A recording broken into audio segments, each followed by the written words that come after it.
Hey there, I'm John. And I'm Josh. And we are talking about college football, 2020 season, COVID, everything. We're going to do the recap of week 11. And let's start with your upsets.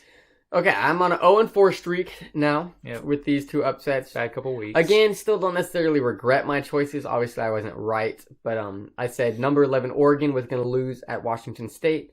And Oregon won by 14 points. The ending score was 43-29. No Mike Leach seems to... I mean, they didn't look awful. Washington State didn't. It's just, it was... Oregon was just too much for them. They were. And, apparently Oregon has a good quarterback, but who knows? Because they started so late and no one's watching those games. Nope. And then my other upset was number 23, Northwestern at Purdue. Now, this one was closer. Northwestern 27, Purdue 20, 7-point win for Northwestern. Scraped by them. Yeah. Honestly, I think it's a pretty big deal that Northwestern won this game for them as a program. It is. They usually lose games like this, especially when they have expectations on them. So good for them winning this game. Yeah.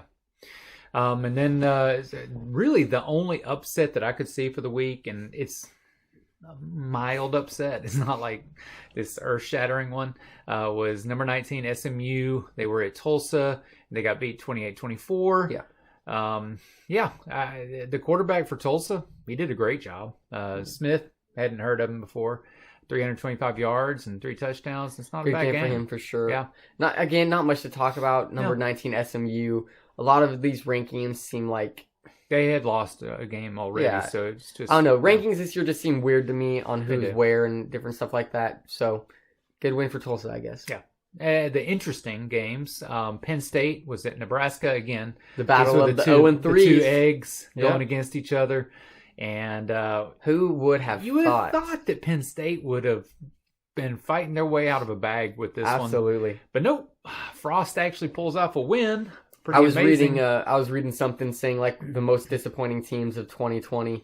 Penn State's I think number 2 up there. Yeah. And then LSU is number 1. Okay. Which, I mean, who thought LSU was going to be good? I don't know why they were number 6 at the beginning of the season. They lost every single player on their team. Yeah. Anyways, moving on. Yes. And so then the next one was number 20 USC. Once again, pulled it out. I don't understand. USC's they got some kind of magic with them right now, man. They are just barely scraping by, but they are winning games. 34-30 against Arizona, and they had to pull it out at the end again. Yeah, I know. I think they won with like less than a minute left. Yeah. So the quarterback Slovis. Again, these are all new because they've just begun playing, so we don't have a lot about them. But he had a good game. He did. A lot of yards. 300 plus yards. Only 1 touchdown, but, not bad stats. It's not bad. And then some of the ones that, as expected, the Thursday night one, Colorado State was at the Blue of Boise. And 42-7 at half. 3, I don't know if you'd ever seen that before, but 3 special team touchdowns and all that was on the blocked big thing. Kicks. Yeah. Wow. Yeah. I mean, 21 points in the first quarter, 21 in the second quarter. And, I mean, really, the game was over at that they point. put in the kid who I've never heard of as quarterback in the second half at some point. Because it wasn't like Bachmeier had this, like... Didn't have to do anything. I mean, I kid you not. Our offense was like, oh, wait, we don't even have to play. Which it could have been like that against BYU, but it wasn't. I do think having someone like Bachmeier just in the game seems to give a different kind of energy for the team as a whole. Like they think they can win, right? It's the experience, keeping them on the field, all that kind of stuff is so important that happens with them. So either way, good rebound game for Boise, 52-21. Proud of them. Yep. Number 13, Wisconsin was at Michigan.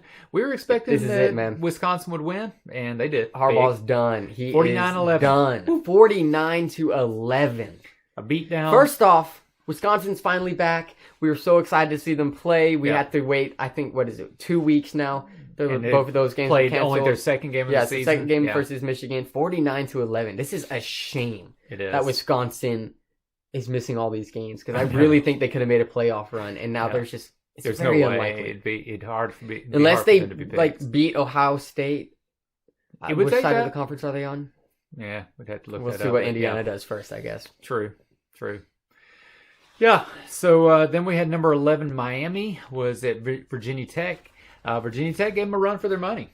They gave them more than a run for their money. Virginia Tech should have won. They should have won. They really, really should have. And they let Miami come back and win this game really, honestly, in a typical Virginia Tech fashion. And I mean that with as much love as I can towards that team. 25-24, heartbreaking loss for Virginia Tech. They really needed this one. They really did. Now they're honestly probably going to be fighting for bowl eligibility. I think this makes them... They keep doing this with their seasons, fighting for bowl eligibility so they can keep their streak going. It's tough. You know who might not That's not get what you want to be fighting for. Bowl game this year? LSU. That'll be exciting because that'll lose their streak. I'm pretty sure they had one of the longest in the countries. So more than happy about that. And then Virginia Tech, y'all could be potentially losing your streak too. Yep. That'd be rough. Yeah.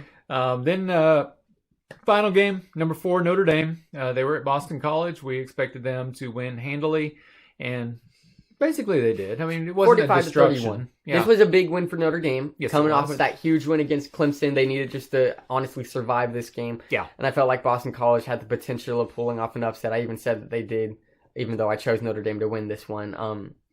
14-point win. They seemed like they had the control over the game for the most part. They did.